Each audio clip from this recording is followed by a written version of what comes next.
Hello people, I'm the Anime Hero, and I review animes you can enjoy. And today I have two great people with me as guests tonight. The other one of them is Sasuke Dracon FD. Yes, and I still need to send you those gay postcards.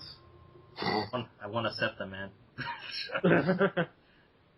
But anyways, and then the other person we have here is the Anime Blaze. Yeah. Never thought you could do abilities. Well, fucking hell. Blaze, are you gonna keep doing this every time we have a conversation now? What? Swapping our catchphrases. Yeah. So anyways, people, tonight, all the three of us are going to talk about a certain old horror series known as Hellgirl, or known in Japan as Jikoku Shoujo. If this show is old, then I must be a grandfather with like 8 grandchildren. Well, it's old in the sense that, it's old in the sense that the original series came back, like, wow, 2005, 2006, 2004, or somewhere in the mid-2000s, and you know, I feel like it's very in the underrated section, even when it comes to horror titles. I would really have to agree with you, because the only reason why I even saw Hellgirl was because I was just going for Funimation, and they had the first episode on there, and it's like, I love the show, I'm going to continue watching, and like, I never saw anything on any anime sites with people talking about Hellgirl, so... Yeah, I'm looking here, it started in 2005. Did we lose connection, or did we just get silent for a moment? We were just waiting for you to continue talking. You're the talkative person in the group. Oh, whatever. Yeah. Yes, Blake's gonna respond with yeah to everything. Yeah. Yeah. Oh, you guys. You know, sometimes I wish I could just stab you in the chest. Yeah. Tell us, Blaze, what is the plot of the series? Alright, well, Hellgirl pretty much follows...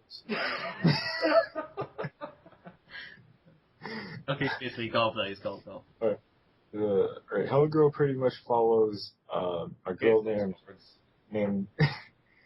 Ai Enma, who is, well, she is the Hellgirl, and anybody who contacts her is pretty much seeking revenge against someone who has either wronged them or somebody else, and she gives them a straw doll and tells them to pull the string from around its neck. And if they do, you know, they automatically send the other person to hell, but at a price. When they die, they also go to hell, which, in my opinion, isn't exactly worth it. And, you know, I'll get into that a little bit later. All I gotta say is there's so much crap that goes on in this series that you could be depressed after watching a few episodes, and you may not be able to handle that many at a time. Oh, please, I'm very on season 1.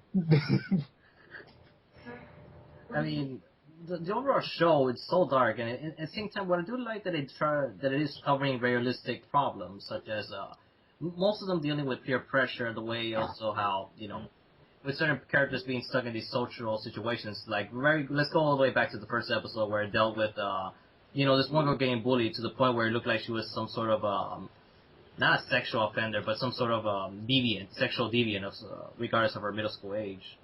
Yeah, and I have to say, that's still probably one of the best episodes in the entire series. In my opinion, anyway. It is one of the good ones, is that...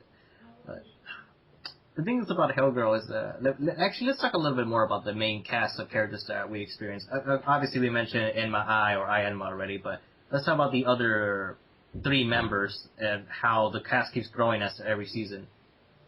Yeah, well, we start off with the 3 helpers, which in Season 1, they don't really have that much personality to them. They're mainly seen as helpers, which are, let's see here, there was Hona Ona, Wan Yudo, and Ren Ichimoku, should I remember correctly.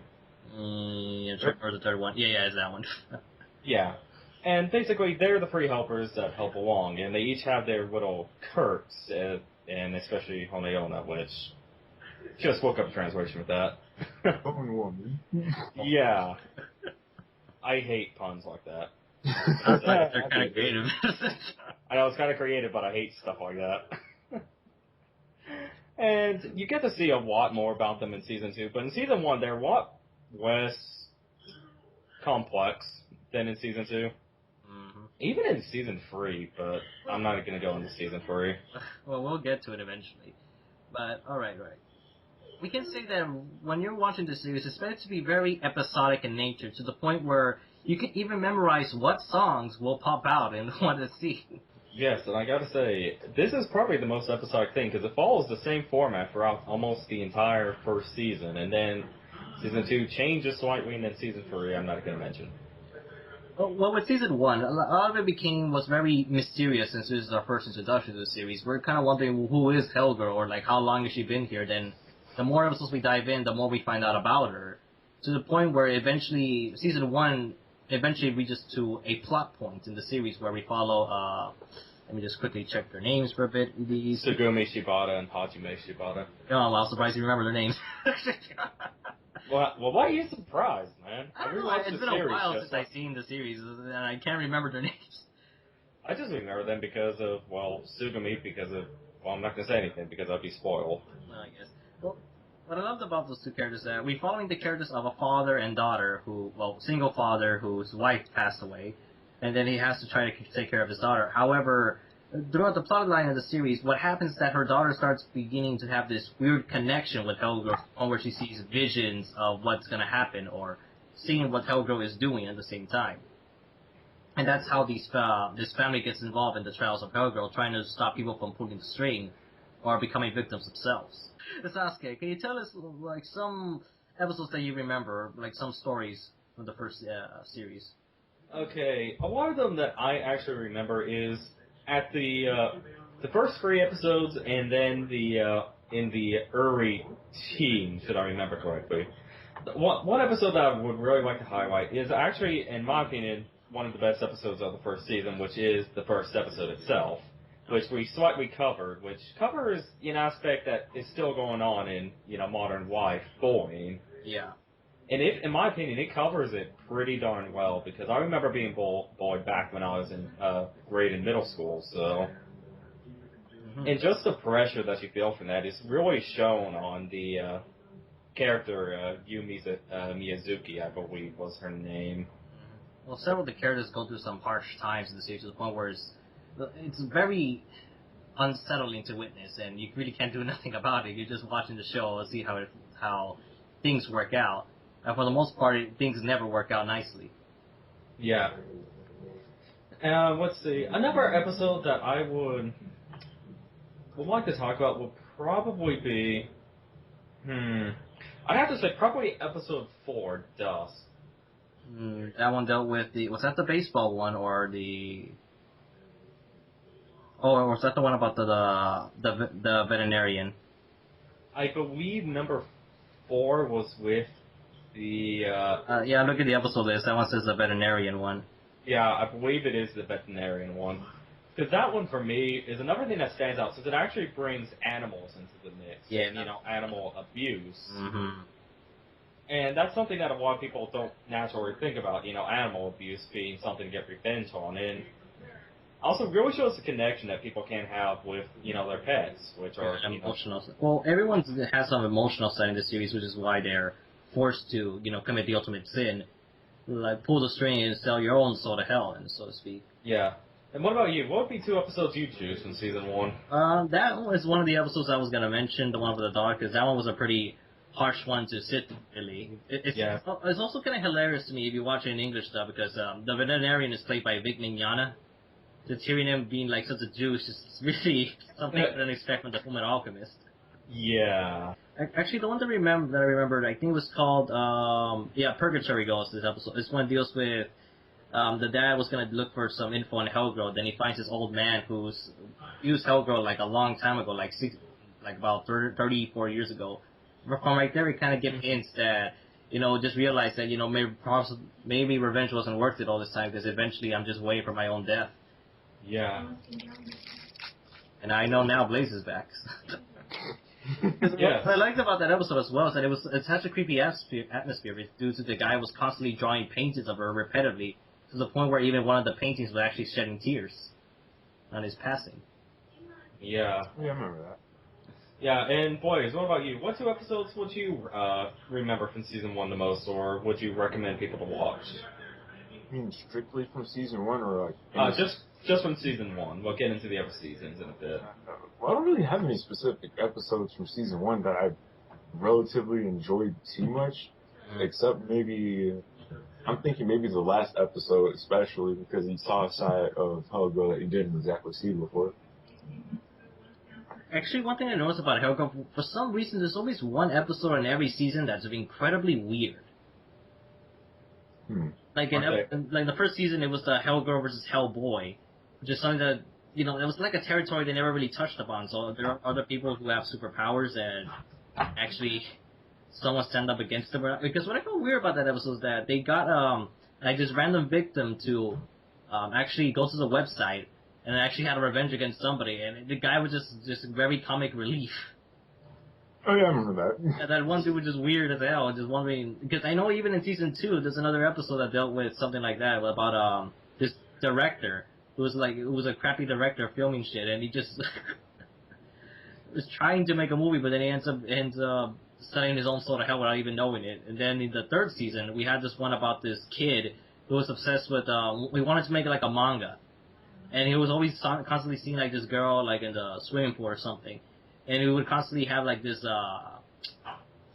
poster of stickers putting people, and he was trying to tempt himself not to pull the string. It was just like a very weird ass episode because of his fascination with this one girl, and then from there it just gets weirder at the end when the girl ends up, the same girl he liked just ended up pulling the string. It was like, what the hell? On him.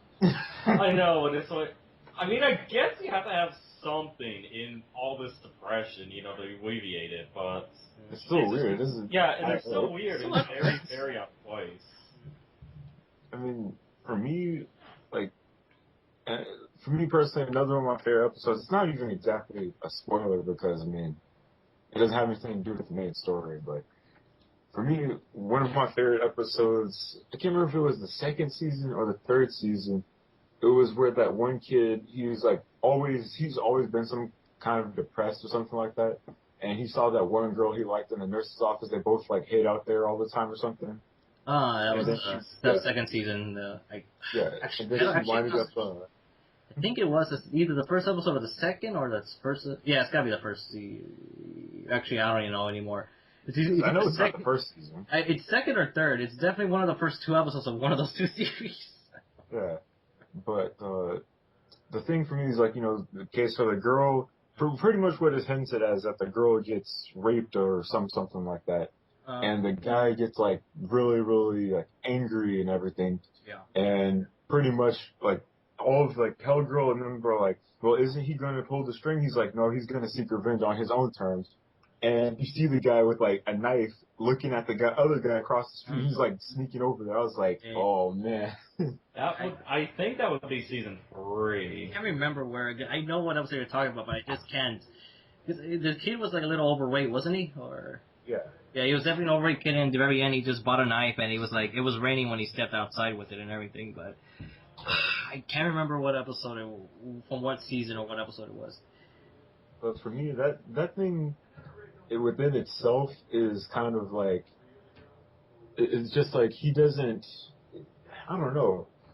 He's not, well, they said he's going to go to hell. Well, he's seeking revenge on his own terms. We don't know. So, I mean, I don't know, just something about that episode. Yeah, you're guessing really what happened at the end.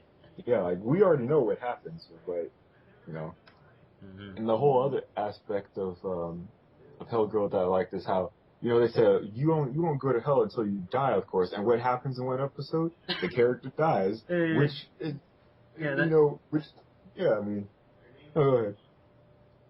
Yeah, because I remember in the second season there was one episode about this gangster, this delinquent, and in his in high school, he's constantly bullying these 2 kids, and then eventually he finds out that his boss or whatever, the leader of his gang, ends up taking this girl that he likes, and they're practically gonna rape her. Then he ends up getting the Hellgirl to, banish him to hell. What I find so ironic about that, they said that we won't send you to hell until you die, of natural causes or whatever. And immediately that same day, he's just riding on his motorcycle and ends up crashing. And from there, he gets to hell. And see, that's the one thing that nobody even remotely considers when seeking revenge.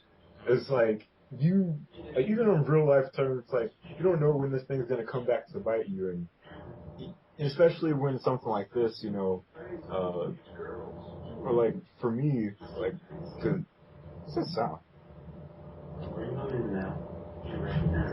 I don't know. Must have been.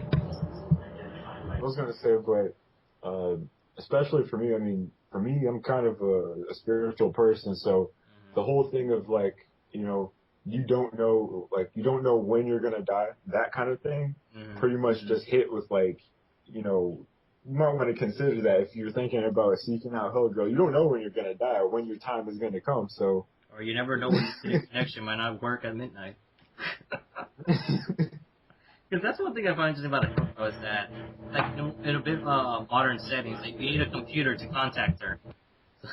True. And before it used to be like writing letters and stuff like that. Write letters and write this things on temples, and then I was kind of wondering if Hellgirl continue, would the next thing be like YouTube, Skype, Twitter, text messages? Yeah, something. Because I know by season 3 they started using cell phones. You could just text messages her. Call it.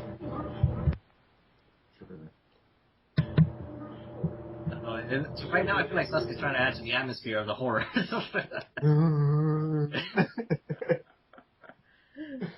It's not working, Sasuke. Oh, okay, so I don't know what's going on with my mic. Can you say something, Sasuke? Well, yeah, I can, but it sounds like every time I turn it on, some sound pops up. That's the mystery of what is that sound behind Sasuke's movement. Well, maybe if I get closer, it'll even out. How about this? Yeah, I think it does. I think it does. Well, since we're on the subject now, we might as well jump to the second season about how things get turned for a bit more for the better, I suppose. For the better, I say everything for the better. Animation, music, the character development, plot, advancement. To me, what it made it advance a lot more were the three helpers of Hellgirl, and the same thing goes with there was a lot more mystery going on because out of nowhere in the beginning of the series we're introduced to this random little girl who just pops every now and then whenever Hellgirl shows up, and we're kind of wondering what the hell is she? Like what the hell is she doing? That little can't remember her name. Man, it's been forever. Kikuri? Yeah, Kikuri. There we go, something like that. Yeah, it was Kikuri. Yeah. Because one thing I loved about Hellgirl in the second series is that the stories were a lot more improved, and at the same time, they didn't feel... They feel like they put a lot more thought into it, because what I remember seeing in the first season and the special features, they were saying that they were trying to come up with the storylines to kind of identify that Hellgirl is a necessary evil. And in the second series, it kind of proved that a bit more. Well, more so in the third, but a lot more harsher, though. Because in the second series, what I loved about it is that some of the stories didn't end tragically. Some of them actually had good endings. Sure. Yeah, some of them did, and then some of them were just like, what the hell just happened? I'm just gonna say, the weirdest episode for me for season 2 was Elder Brother, Younger Sister, episode 9. Oh, was that the one about the... Let me see. I'm thinking of one. Was that the one about the dude that was trying to disguise himself as a girl, or was that first season again? Or... No, he was dressing... It is season 2, and yeah, he was dressing up as a woman. Oh, yeah. That was... Yeah, because I remember he was dressing up as a girl so people wouldn't hate on his sister or something like that. Yeah. And he kept boys from talking to him. And, he looked like he was enjoying that conversation. Because to me, I was kind of wondering how you're able to, sneak him into your house and not pick up on things. I mean, I could see if, he was just like, I want to protect my sister, I don't want her to get hurt and all this other stuff. But, he looks like he was enjoying those conversations with those guys a little too much. I think he was doing a little bit more than protecting his sister. He stole her boyfriend. And they were dumb enough not to notice. I mean, I know, that entire gender thingy that they used to do in Japan, but I mean, still, it's just... Oh, yeah, well, the thing is, in that episode, I'm pretty sure they were talking about, how incest was wrong altogether, but at the same time, it got a little weird. It's like, let's take the subject of incest and take it, a step further. Let's have them dress up. And not only that, it was also just, the ending of it. I mean... I don't know, it was just so weird to me, and still is. Series, really badly. I probably should rewatch some episodes tonight and marathon some. Get ready for Halloween. Halloween's like 2 months away here. Yeah, I know. I'll get there some point. Maybe I'll do it like last year when I put it in November. Yeah, but How would you say season 2 is compared to season 1? The thing in season 2 I loved about it more is that the characters were a lot more. We got to know them more. That's one thing. The oh man, like I know I already said this before, but I really need to rewatch the show again, man. I'm forgetting shit, some basic shit. Yeah, you really need to rewatch it, man, because remember, One Yudo, Ren, and Honeona. Yeah, because what I love we find out their origins. That's the thing we really found out about them. Their origins and how they feel with working with Helga for all these thousands of years. Hundreds. So whatever. Hundreds. Well, they probably almost made 1,000 by this point, man. I mean, True. eventually gonna reach 1,000. We also find out the motivations right off the bat with why has Helga been doing this and why she continues to do so. Especially towards the ending where they started bringing in continuity from previous episodes with that one kid who was suspected as a murder suspect. That's pretty much where the plot kicks in. And I hope this isn't much of a spoiler, but things go ridiculously hellish towards the end of the arc, where everybody starts spamming the website in this one Oh city. yeah, that's right. Yeah, I believe that the Devil Child that you're the one who suspected murder was, I believe his name was Takuma, should I remember correctly. Oh no, And you know, I definitely don't know. You know, I'm not gonna give away any spoilers, but let's just say that, you know, Hellboy Truce. let's just say that the one last thing that you expect Hellgirl to do, she does. Oh yeah, yeah, I know what you mean, but I just can't. That was the highest point of the series. That's where, with honesty, it could have ended right there. It could have ended with season 2 and just leave it at that. But for whatever reason, we're gonna take this conversation to season 3. Yeah. The horrible season. Well, shouldn't we just go ahead and say our 2 favorite episodes from season 2? Yeah, go ahead, because I have a hard time remembering episodes right now. Yeah, well, boys, what about you What? for season 2? Season 2? I thought it was the best season. I mean, No, I mean, like, episodes. What were your 2 favorite episodes in season 2? I'm gonna go with the last couple of episodes just because, you know, it was climactic, man. Spamming shit. Yeah. Spam. Hello, correspondence. Her inbox must have been outrageously full in that damn thing. She might as well just stay there. Like, god damn. Yeah. For me, my favorite episodes was probably well, I know for sure my favorite episode was episode 19, where it was One Yudo's story. Ah, that one. Well, because what I loved about that episode that they really confused you in how the timeline was, because they were actually going back and forth between the past and the future. Well, I mean, past and the present, and that episode. I know, and I also loved how they just returned, to that, Yeah, place of the first encounter. yeah, the hot spring place. You know how they showed that. I mean, that was awesome. Yeah. But yeah, I guess since Hero can't remember the episodes, let's go ahead and go to season 3 then. A terrible season. Season 3, it's kind of like the unnecessary horror sequel that tends to happen every now and then. Yeah, season 3 could have been good, I guess, but it has Good. some moment. It has some You're moments. stretching it. yeah, I mean, It has some moments, but it honestly does have a very rough start. I mean, it literally is the third wheel on the Hellgirl ride, but The tricycle. Because right off the bat, we find when, like unnecessary horror movie sequels, the beginning kind of starts off with a bit of a somewhat bullshit explanation of how the series can continue, but the problem with Hellgirl that I had with the third season is that, for whatever reason, it was at the time of the year when Yuri started hitting shit like really hard in anime. Hence the opening. yeah. There was a lot of more, because one thing I noticed, they were even starting to in a little bit more fan service, with both the girl characters and even the male characters. Because the one thing I remembered in season 3 was that one episode between a relationship between a coach and a student, which got a little closer than it should have happened between two guys. Oh.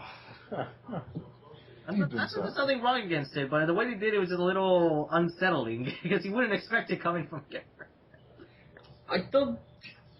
Can we just forget about that right now? I'm just gonna say this. Well, season 3, man, it's just weird altogether. Well, if it's right, this entire series is weird. Well, not For me, as I mean, three. No, it was just season 3. For me, I watched all of Hellgirl within a single week. Oh shit. Yeah, and season Like a boss. yeah, what's the boss? And for me, season 3 was just it didn't have what season 2, because after season 2, it's literally the best part of Hellgirl. It has the best moments, best character development, and everything. But then you get introduced to the new character, Yuzuki Mikage, should I remember correctly. She's terrible. I wasn't gonna flat out say it like that, boys, but yes, she's a bland character, which I guess is they intended for her to be a blank slate because of what happens at the end of the season, but just that. The only thing that redeemed her altogether were the last 2 episodes of the series. and that didn't even redeem her. Well, That with was her backstory and then what was gonna be. Well, the only thing she redeems, what she does redeeming is making Hellgirl look more like a more interesting character altogether, especially towards the end. You know, not to give too much away, but basically she could have just finished her business, but then, you know, through being unselfish once again, she pretty much repeats what she did in season 2, showing her that Hellgirl is she's a boss. Like a boss. Yeah. I mean, Yuzuki and a lot of the other side characters that they introduce is really just in season 3 they're just really bland and Yeah, there's nothing really interesting about them. The problem with season 3 is that one thing a lot of people notice is that when I was watching it on YouTube, when all the comments were saying that people were wondering why are the people pulling the strings when they were almost like very dumb reasons or, you know, when they shouldn't have to. And the only thing I can actually think about it why, because I know they mentioned it towards the end of the series, is that Hellgirl was supposed to be more of a unnecessary evil to the world, and that's the reason why some people are still putting it for bullshit reasons, just to show that, you know, there's just still some people that don't have any redeemable factors, and they just do it just for the, you know, for the fuck of The it. wolves. I mean, a lot of people are probably going to get me for this. Of course, I said Hellgirl season 3 is the worst season out of the entire series, and it is. But to me, there were a couple of factors that actually made the series or the season worth watching, and that was hold on, let me start. Yes, the characters were bland, very bland. I didn't like them, but the thing that I liked was the dang it, Sasuke. It always happens, man. It always happens. Well, go on. But I was gonna say the thing that I liked about season 3 was the fact of yes, the characters are bland, but the simple fact of how you saw how the main character of season 3, I'm not gonna even remember the names or anything, but dang it, who keeps messaging on Skype? I'm getting some back and forth between, you know, the Green Clan Skype group and the one here. Dang it, I gotta drop that. I can't even focus on this one. Okay. Let me start over. So while the characters of season 3 were bland, and there wasn't really much to them themselves, the thing that I liked about it was that the main character was really attached to her friends. We see that much at least, and through a lot of different stuff that goes on, eventually you see how Hellgirl eventually makes her way to her friends, and sooner or later you start noticing that her friends, you know, start disappearing one by one by one, how it affects them all. And that's the one thing I like about it. Just that one factor itself, it kind of made me want to keep watching, but There's some episodes that are worth watching. I feel like I would have to make a list whenever I start watching them again. I'm trying to think of a few episodes from season 3 that I could think that I really liked.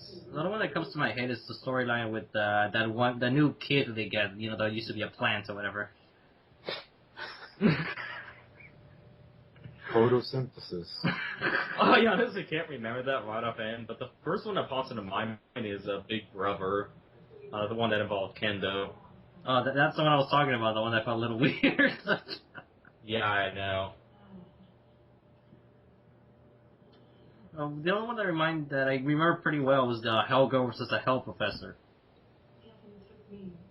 The Hell Professor? Yeah, that's the episode. It's the one about the scientist that was trying to get Helga's attention and trying to, what the fuck was it? I can't remember what it was, but he was studying her for a while, trying to figure out, like, where she come from and everything. But at the Yeah, end, that was. yeah. I was just gonna say that was episode 20. I'm pretty sure Siobhan's brother and sister lost her. Yeah. Well, I don't know. I think we could, all of us can agree here that we don't remember much of season 3. Yeah, we mainly remember season 2, guys. Your best bet is just to watch season 1 and 2. And if they ever make a season 4, then watch season 3. and maybe part of season 3. I mean, I watched half of season 3, to be honest with you. I kind of stopped it. It wasn't worth it. Well, Blaze does know what happens at the end, so. Yeah. I couldn't watch the end of it, so I just told somebody to tell me what happens. Like, tell me. Tell me! I don't want to see it anymore. Just... So I think we should go ahead and check on the two of the smaller parts of this anime, and that would be the music and animation. So which would you guys like to cover first? Well, I think animation would get that out of the way pretty quickly, because the only thing I can remember I could congratulate about the animation is that how many background characters and side characters they have to draw every single time. I mean, if you think about it, there's always like a new person that comes up. It's like, oh my god, how many character designs can you make? And I mean, like, also, hey, who's that? I mean, also that, like, so many of the characters, like in season 1, a lot of the characters that you saw in a lot of the episodes were actually in the opening, too. Yeah, but I can never find them, though. I only find one of them. I was looking around to see how they're there, but I can only spot one all the time that I can recall their face exactly. Anyone else, I just can't. Yeah. And animation, in my opinion, I mean, it did improve throughout, the first season. Yeah, by second season, that's when it got it better. And, well, third season, I think the third season got a higher budget as well, but, well... Season 3 was on drugs. Because, there's not really much to talk about the animation besides the fact that, their backgrounds were great and, they know how to build atmosphere and everything. And also, it was solid throughout the entirety of it. I mean, there wasn't really that many points where the animation just, like, went... Yeah, I don't recall any dirt moments from memory. Yeah. Horseman! Away! Derpy derp. I mean, one thing I will say about the animation, if you guys don't believe me, like, watch the opening for season 1, and then watch the opening for season 2, and then watch the opening for season 3, which takes a totally different approach. It looks like Hell's Girl was, like, on ecstasy or something. Like, I mean, there's so many colors. I was like, why? I know. What? Let me think. Well, since we're on the subject of music, we might as well stick with the soundtrack now. Even though it does get me better hearing the... What was that? Oh no, I was just doing one of the tracks from the song. I can't hear it, so do it again. Dum dum ha, dum dum ha, dum dum ha, dum dum ha. What song plays? I know what song he's doing. He's doing the Hellgirl theme whenever they get banished to hell. That rock song. It's literally called Chikoku Rock. Hell Rock. What I loved about it, one of the redeeming things of season 3 is that they made a remix for that song, and what I loved about it is the instrumental in the middle of it. It's epic. It's epic. Not as epic as mine. Well, I love the soundtrack for Hellgirl like really badly because this dude, I can't remember his name, but the guy who makes the music for Hellgirl, he's a very talented musician because there's so many series that I've seen that he does the music for. He did the music for Shiki, did the music for Gantz, the music for New Fist of the North Star, the music for Fairy Tail, the music for Naruto Shippuden, the music for, I'm forgetting one right now. Oh man, I didn't know. Every single anime known to me. But he's very good with music, and that's what I loved about his tracks. That they're very awesome, and they do switch from. A lot of it, he kind of keeps the same instruments and everything, but it just works all the time. Yeah, I mean, I have to say, overall, the soundtrack itself was, I mean, in my opinion, it's something that I think is one of the best soundtracks I've heard from, like a horror/psychological anime. Yeah. And I mean, and even the tracks themselves, I mean, some of them I go back and listen to. Do do do do do do do do do do. And that one when they're rowing the boat, so because you even know when those songs play when they're okay. There's a song for the exposition. There's a song for the game to hell. There's a song when they're rowing the boat. I mean, they never get tiring because they're so good. They fit the moods perfectly as well. Yeah. I mean, what about the openings and endings? The only ones I can recall from the first season, because I remember whenever the episode finished, that song will pop out, the ending for the first series. And what I loved about that, because that thing is actually voiced by the actress who played Ai in the Japanese version.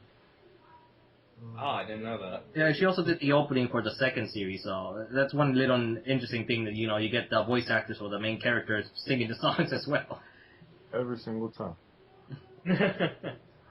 Yeah, I mean, I have to say, the openings weren't the best in my opinion, but I mean, they were memorable. Yeah, I like the first two are the ones that I like. The third one I just didn't like altogether. It was, I mean, the third one was only catchy towards the end, where it was like, Yeah, when the beat picked up, it's like da da da Yeah, and the da da no.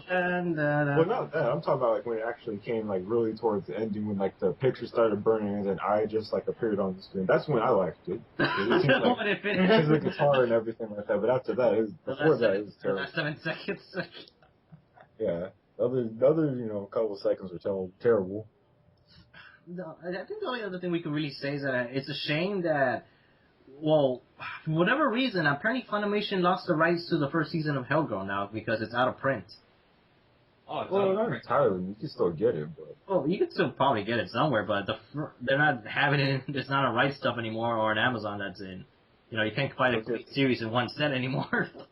I mean, I'm not sure if I said this on any video or anything, but if you guys are watching this and you want to buy Hellgirl Season 1, your best bet is to get the individual volumes because they're actually really cheap. They're like $7 each. So, I mean... That's cheap! Well, compared to back in the day, man, you would pay $25 for a single volume. Yeah, but still, man, that's why I don't buy singles. That's actually... I'm just saying, like, if you're looking... Like, for me, whenever I go and buy an anime, like, I went and bought Serial Experiments Lane in volumes. I paid like $11 each, but I didn't buy it all in one sitting. I mean, Yeah, I know. Well, the thing is, I would recommend going for the volumes because they come with postcards. individual artwork. Yeah, 2 postcards per volume. That's what I love That's if you about buy it. it new. I mean, I wish I had the first season like that, but I just had to get that save edition, though. Same here. I have the box. The art box. I know, and I want that so bad, Hero. I know, because the art box itself is hard to find now. Look at this. $9 for volume 1. Hellgirl starter set. 2 new from $74.95 and That's not bad, man. Come on, $9 for volume 1. If you're looking for a deal, that's as good as it's really going to get sometimes. Well, the only gripe for people is that they would literally have to save money to buy the season 2 and 3, though. But I mean, of course, unless you're trying to buy season 1 for $110, I mean that's I'd rather go for the one that's cheaper volume. Yeah, because it's a shame though that only the first season is dubbed because the dubbing it's fine, but with all honesty, I kind of prefer hearing Wan Yudo in Japanese like a lot more though. I know. Well, for me, the dub, I mean, I didn't mind Ai because it's just like the voice actress did an amazing job of Ai in my opinion. It's just everybody else was just. I don't know, because I feel like the Funimation themselves were playing like a bit of a game with each other. Like, okay, who can we throw in this time? Like, which voice actor do we want to send to hell? Like, okay, Justin Cook, okay, be a dick. Like, we're gonna. It's like, Big Manana, all right, let's send him to hell too. Okay, Johnny Young Boss, abuse that dog over there. Oh, he's not there. Oh, he's not in One this. thing I found kind of funny though is that there were a lot of people who were complaining about season 1 because I think it was Brenna Palencia who was playing Hellgirl, who was playing Ai, and they kept saying, man, Funimation really could use a lot of different voice actors because it seemed like every time you turn around, I keep hearing Brenna Palencia's voice for background characters that pop up in every episode. It's like, hey, look, Brenda Palencia. Oh, there she is again. Oh, Motivation, what do you expect? I don't know, but I have to. we need more voice actors. Well, that's back in the day, man. That was like back in 2009, 2008 for them. I mean, they're right now, they're a lot bigger than they were back then. So, oh, actually, no, I think it was like even earlier. I think it went. Apparently, I guess all the way back in 2007 is when it started for them. Is it just me, or does it seem like there should be way more voice actors than what we already have? Because I'm quite honestly, I'm kind of getting tired of hearing the same voices sometimes. Only when they're playing like specific different roles, like a certain kind of character. Like the character I like Brenda Palencia playing is like the strong-willed female, kind of like in Romeo and Juliet or some other kind of show. Like, Yeah. I don't know. It's most of the time her voice is. Well, we're starting to drift a little off topic here, but the only thing I can say to probably end this conversation is that, well, the first series is sadly out of print, so you would have to do some hunting for the DVD volumes themselves. Season 2 and 3 are licensed by Sentai Filmworks and subtitle-only DVDs. Well, I don't know if you guys care about that or not, but just letting you know that, and they come in complete sets. So. Yes, and they, in my opinion, it was not worth the buy. They're stacked or what? Or Yeah, stack pack. I have like 2 or 3 anime like that, man. It's not worth it. Not individual. Yeah, let me just say, I hate stack packs. Why did they ever do that? Yeah, because I managed to get both 2 and 3 when they were in the individual parts on a sale, on the Christmas sale. Matter of fact, I'll make a video about that. Stack pack. Don't buy Like, it. this is what you don't want to buy when it comes to anime. I mean, whose bright idea was it? Okay, but I'm not going to go on a tangent on that. Let's just... I think we should just end with our personal thoughts on the series. So, Sasuke, what do you think about Hellgirl altogether? Hellgirl is a depressing psychological ride of, it's a depressing psychological ride. I couldn't think of anything to say, but it's a great series in my opinion. Very under the radar. I mean, about like 3 years ago it started to get attention and then it dropped off. And now it's like, I don't ever hear anybody talking about it anymore. No. And it's really sad because, I mean, there's so many good things about it. I mean, I just wish Season 3 didn't exist. Yeah. We all do, Sasuke. And what I want is a proper Season 3. That's not going to happen. Not like that. I know. But at this point, you might as well just leave the series alone. If anything, then maybe we should just make a movie or something. You already did. I can dream, though. Well, I mean, an anime movie. Oh. But just because we're talking about Hellgirl, I just gotta mention that there is a manga that is still ongoing for Hellgirl, so... Oh my gosh, I was going to buy that. Not anymore. Yeah, there's a manga still ongoing, and also there was another Hellgirl manga that had ended up like 3 volumes, if I remember correctly. But watch it, guys. Watch the first season. Watch 3 episodes at a time. That's about all the depression you need to get. Yeah, no, that's the most I could handle, actually. Unless you can marathon it. Yeah, like I did. I mean, with me, I just put the disc in and... 3 episodes, that marathon. That's your marathon for the whole day. Yeah, and then you'll be hating wife. Like, oh, why must we live in a depressive era? Like, it's not depressive, it's just you. But I mean, for me, Hellgirl gets a solid 8. Season 3 can go die in a ditch. Alright, Blaze, what do you think of the series altogether? Well, let me think. He's thinking, man. This is very, very tense. Yeah, it's intense. Hero, I think he's gonna pull off the moves. Oh, shit. Don't worry, I think he's gonna explode, man. God damn. Alright, I got this. Alright.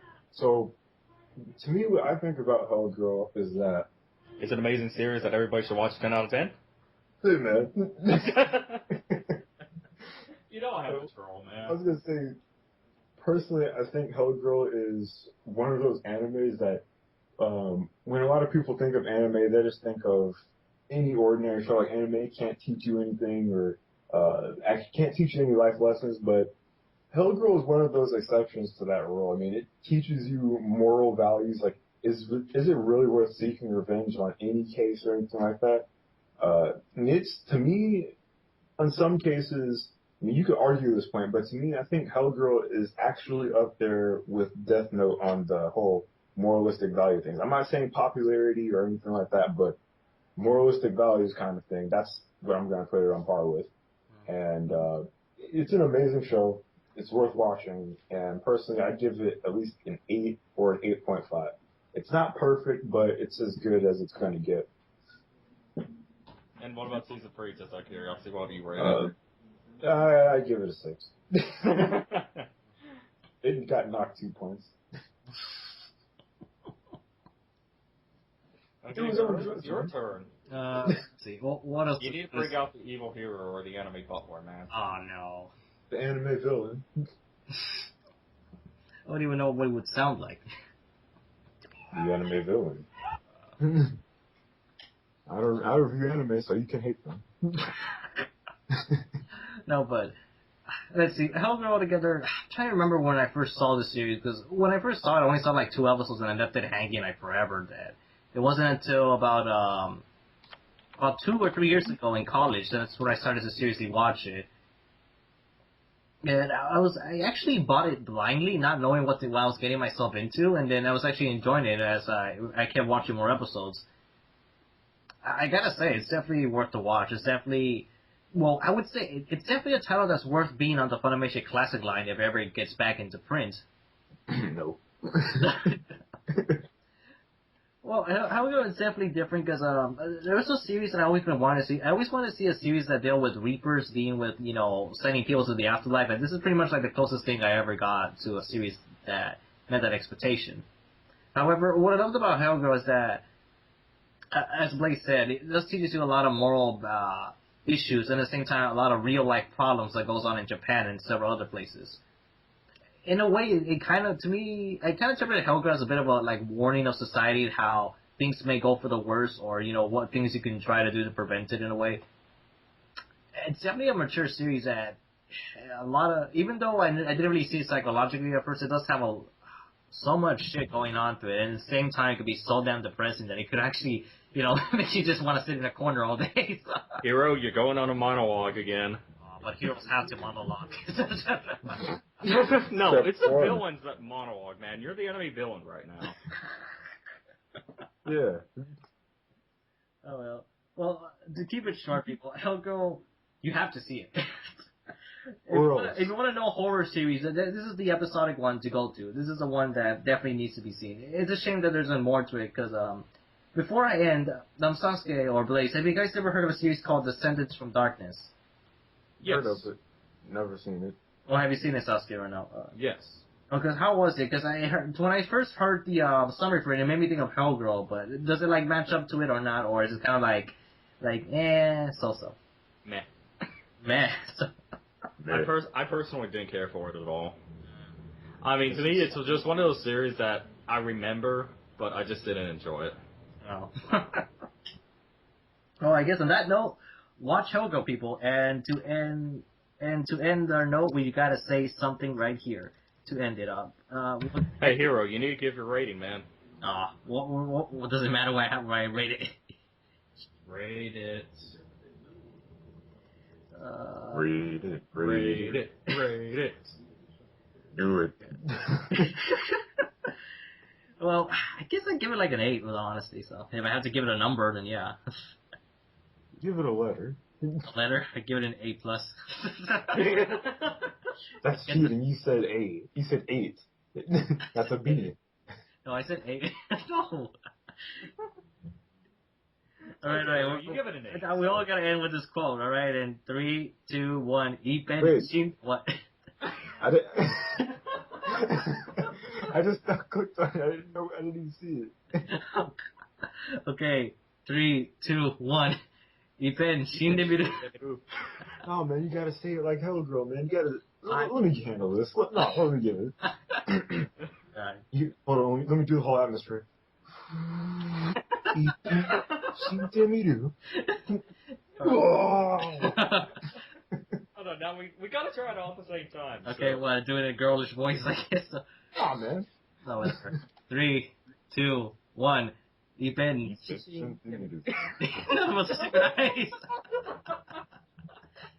Okay, one more time. We gotta get this. Okay.